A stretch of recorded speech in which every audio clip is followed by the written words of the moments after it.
AHY dan politik Demokrat di pemilu. Saya tadi sudah berbicara dengan Agus Harimurti Yudhoyono dan sekarang saya mengundang 3 narasumber saya untuk memberikan perspektif lain tentang seperti apa posisi Demokrat tanpa Pak SBY yang memimpin langsung kampanye pemilu. Saya perkenalkan peneliti senior LIPI Profesor Samsudin Haris. Selamat malam, Mas Samsudin. Robertus Robert, Perhimpunan dan Pengembangan Demokrasi dari P2 atau P2D. Dan pemimpin redaksi Koran Tempo Budi Setiarso. Selamat malam, Bapak-Bapak. Selamat malam. Saya mulai dulu dengan Mas Samsudin Haris. Apakah Pak SBY itu dikenal sebagai seorang yang sangat cermat, berpikir dengan strategis? Memang ada situasi yang tidak terhindarkan, Bu Ani sakit di rumah sakit. Apakah menunjuk AHY sebagai penggantinya, komandan pemenangan pemilu, itu sesuatu yang tepat? Di luar hubungan ayah dan anak? Ya, saya melihat memang tidak ada yang lain. Kenapa tidak ada yang lain? Sebab Pak SBY tidak menyiapkannya yang lain sebagai katakanlah pengganti atau pelanjutnya. Dan pada saat yang sama kebetulan AHY sudah muncul sebagai ikon bagi sebagian kaum milenial ya, bagi anak muda kita. Jadi wajar saja kemudian jatuhnya pada AHY, itu satu. Yang kedua, semua di bawah SBY itu sama, selevel. Di bawah SBY, Anda bisa sebut siapa aja lah.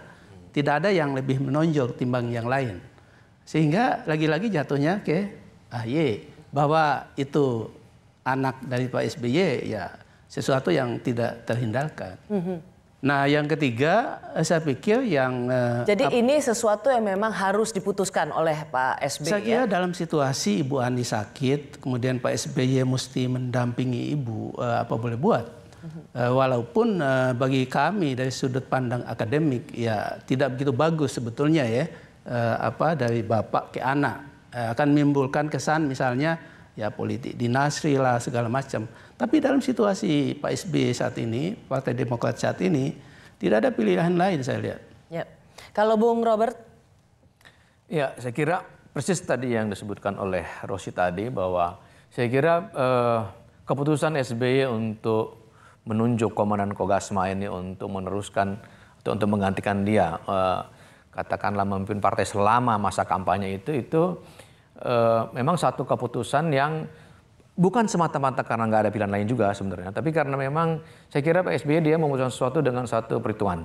Misalnya salah satunya adalah hasil survei, gitu loh. Jadi kita tahu Pak SBY cukup taat ya untuk melihat hasil-hasil survei yang kredibel dan bagaimana tanggapan opini publik terhadap itu, gitu. Jadi kalau saya perhatikan memang kan di luar para kontestan yang sekarang muncul dalam perpolitikan kita, gitu, nama AHY itu adalah nama yang salah satu nama yang populer di dalam perpolitikan kita. Nah, dalam kondisi di mana dukungan kepada partai politik itu sangat bergantung kepada tokoh pada masa kini, gitu, maka memilih satu tokoh figur muda yang punya penerimaan baik di masyarakat itu memang menjadi satu perhitungan politik tertentu, gitu loh. Jadi saya kira di sisi lain memang seperti dikatakan oleh ada alasan strategis yaitu hasil survei ya. Jadi memang saat ini yang paling populer di internal Demokrat ya. Internal Demokrat, dan juga saya kira di luar tokoh-tokoh lain, di luar misalnya Pak Prabowo, Pak Jokowi, Pak Prabowo, Sandiaga Uno yang sekarang sedang berkontestasi, nama yang masih cukup beredar sebagai yang cukup populer di mata publik adalah nama AHY, gitu. Jadi oleh karena itu memang karena situasi seperti itu, maka tidak ada pilihan lain, gitu, bahwa untuk dalam rangka memenangkan ini sudah hitungan minggu soalnya, dibutuhkan juga ada komandannya. Mas Budi Setiarso, Anda cukup kenal Pak SBY, juga cukup tahu soal bagaimana Partai Demokrat gitu. Menurut Anda siap nggak Partai Demokrat ini di masa-masa yang sangat susah dan sangat kritis tidak memiliki kepemimpinan langsung secara fisik seorang SBY? Apakah Demokrat ini akan menjadi layang-layang putus atau justru kehadiran Komandan Kogasma ini akan bisa secepat itu menggantikan kepemimpinan Pak SBY? Ya, saya bukan pengamat, saya akan coba cari data gitu ya. Tapi kurang lebih gini, kalau kita melihat Demokrat itu sama dengan kita melihat Pak SBY. Langkah-langkah politik itu ya langkah-langkah yang mirip dengan karakter Pak SBY. Misalnya Dia tidak pernah secara frontal menyerang ataupun bersikap pada satu isu. Dalam ketika pemilihan presiden 2014, dia tidak mengambil sikap sama sekali. 2014 terpaksa mengambil sikap karena kalau tidak, dia tidak bisa lagi mencalonkan pada pemilu berikutnya. Undang-undangnya kan begitu.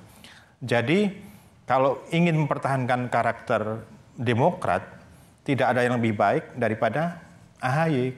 Karena Pak AHY itu sebenarnya kita bisa melihat SBY muda itu ya AHY gitu. Jadi dia tuh, SBY muda.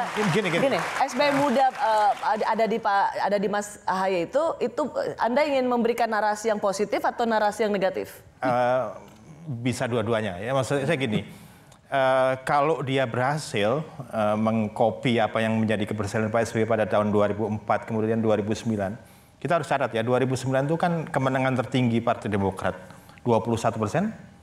Kalau nggak salah pokoknya 20% lebih. Yang periode Pak SBY kedua kan? Periode kedua. Artinya itu adalah sebuah keberhasilan, entah dengan penyebabnya seperti apa. Karena waktu itu kan banyak ya, setelah Demokrat itu berjaya itu banyak kepala daerah yang dulunya partai lain masuk ke Demokrat.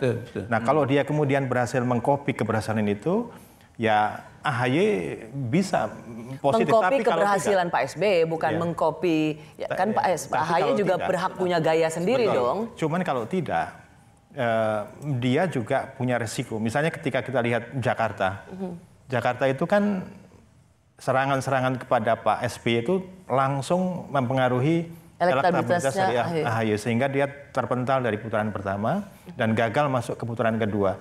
Itu adalah satu sisi negatif yang menjadi bawaan dari AHY yang memang karakternya sama persis. Coba kalau kita lihat pidato terakhirnya ya. Persis sama Pak SBY dengan gaya gestur dan segala macam. Dan itu pula yang menjadi karakter dari Partai Demokrat. Jadi kalau ditanya itu apakah akan bisa melalui ini, saya pikir sangat banyak bergantung. Dan sikap politik Demokrat yang terakhir, sama seperti yang disampaikan Mas Robert, pasti diambil dari sebuah perhitungan yang sangat matang. Misalnya, ini kan kalau kita lihat hasil survei, Demokrat itu kan antara 4-5, tidak pernah dia masuk ke 3 besar. Ya, dan di papan tengah lah kira-kira. Kalau dia tapi sampai, lolos. Ya, belum tentu juga, karena itu margin of error-nya maksudnya kan. surveinya? Iya, kan margin of error-nya kan masih kadang-kadang cukup, ada 2%. Artinya sekarang prioritas pertama AHY saya kira adalah menyelamatkan Partai Demokrat, bukan lagi memenangkan Prabowo Sandiaga Uno. Jadi apakah dengan pidato kemarin misalnya rekomendasi pada calon presiden mendatang itu secara loud and clear itu sebenarnya ingin mengatakan, hey Partai Demokrat ini sudah kembali ke tengah lagi gitu? Ya itu satu hal ya. Hal lain adalah bahwa kita tahu semua dilema yang dihadapi oleh semua partai politik dalam pemilu kita pada tanggal 17 April yang akan datang itu, yaitu di satu pihak mencalonkan paslon 01 dan 02, tapi di lain pihak dia harus memenangkan pileg. Sebab gini, kalau partai politik memenangkan calon presiden ini bagi yang pendukung ya atau pengusung bukan yang utama, memenangkan pemilu presiden tapi gagal di pileg, sama aja dia bohong. Berhenti. Betul. Berhenti sebagai partai. Habis sebagai partai, dia tidak masuk ke parlemen. Tapi sebaliknya, tapi menang pileg, gagal di pileg, dia 5 tahun masih hidup. Jadi memang apa yang dilakukan oleh Partai Demokrat adalah pilihan yang sangat logis, kebutuhan. Saya melihat sangat logis tidak hanya oleh Partai Demokrat, tapi semua partai lain. Cuma tidak muncul secara media. Menurut Mas Samsudin Haris, mana sebenarnya yang lebih baik? Meskipun secara formal Demokrat mendukung pasangan nomor urut 02, sebenarnya Demokrat itu lebih baiknya mendukung siapa? Ya, tentu kalau saya melihat ya menghitung peluang. Jadi peluang antara dua paslon ini lebih kemana? Sebab AHY butuh pengalaman pemerintahan sebelum maju di 2024. Itu masalahnya. Nah, kalau hitungannya itu lebih ke Jokowi, mestinya ke Jokowi. Tapi kalau hitungannya ke Prabowo ya. Bung Robert, lebih menguntungkan mana posisi Demokrat? Ya, begini, saya mau sebelum ke situ, tadi saya mau menanggapi dulu apa yang disebut oleh Mas Budi tadi.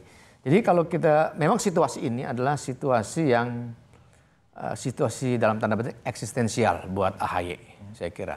Karena disinilah pertaruhan dia. gitu untuk membuktikan kapasitas dia dan kapabilitas dia sebagai seorang calon pemimpin muda gitu. Ini satu tantangan bagi dia yang memang harus dia pecahkan untuk sebagai langkah baru mendapatkan legitimasi yang lebih luas di kalangan partainya sendiri pertama-tama dan yang kedua di kalangan masyarakat yang nanti akan mendukung Partai Demokrat itu. Ya. Jadi ini sebenarnya ini satu pertaruhan dan satu tantangan sendiri buat AHY yang dia mesti jawab. Ya. Nah inilah tugas di depan yang mesti dia pikul sebenarnya dari ya itu yang tadi saya tanyakan. Ini benar-benar Anda ini dalam pertaruhan kapasitas Anda bisa membawa gerbong ini maju atau justru di tangan Anda ini akan merengsek jatuh. Nah, kalau soal dia harus lebih menguntungkan kemana, sekarang kan dia sudah ada dalam satu ruang lingkup politik yang sudah jadi gitu loh, yaitu satu kenyataan bahwa Demokrat saat ini secara formal berkoalisi dengan pasangan 02 Prabowo Sandi gitu. Nah dari segi itu tentu apapun dinamika internal yang ada di dalam dia gitu dan apapun sifat-sifat politik yang mungkin berbeda dengan kecenderungan politik di pasangan 02 atau 01, dia punya konsekuensi etis gitu, saya kira gitu atas pilihan yang sudah dia ambil gitu. Ya. Yang secara resmi juga didaftarkan di KPU. Sudah didaftarkan di KPU. Jadi dia ada di situ. Walaupun di Indonesia, mungkin di Indonesia seringkali politik justru politiknya efektif tidak juga berjalan dalam kerangka yang resmi dan formal. Karena saya tadi mewawancari Pak Dekarwo, Pak Dekarwo dengan semangat langsung menjawab 86% memang kader Demokrat itu pemilih capres 01. Jadi ini yang politik formal dan politik informal ini yang saya kira juga akan menentukan gitu. Formalnya ada di situ, tetapi misalnya di bawah tadi seperti dikatakan oleh Pak Karwo gitu, satu kenyataan politik bahwa ada sebagian kader dan pendukung Demokrat itu justru dia di daerah-daerah misalnya lebih mendukung pasangan 01 ketimbang 02. Nah ini sendiri bagi saya satu dinamika yang juga mesti dikelola secara baik gitu, oleh AHY gitu yang sekarang memimpin Kogasma itu gitu. Nah ini jadi satu persoalan yang unik gitu, dia mau akan seperti apa gitu. Oke. Kita akan kembali lagi untuk melihat karena bagaimanapun juga Demokrat ini adalah partai yang bisa berada di tengah-tengah. Apalagi kemarin pidatonya tuh dibilang hanya untuk capres mendatang. Orang bertanya-tanya, wah ini kayaknya tidak sebut nama, kayaknya memang ingin kembali ke salah satu pendulum. Kami kembali saat lagi.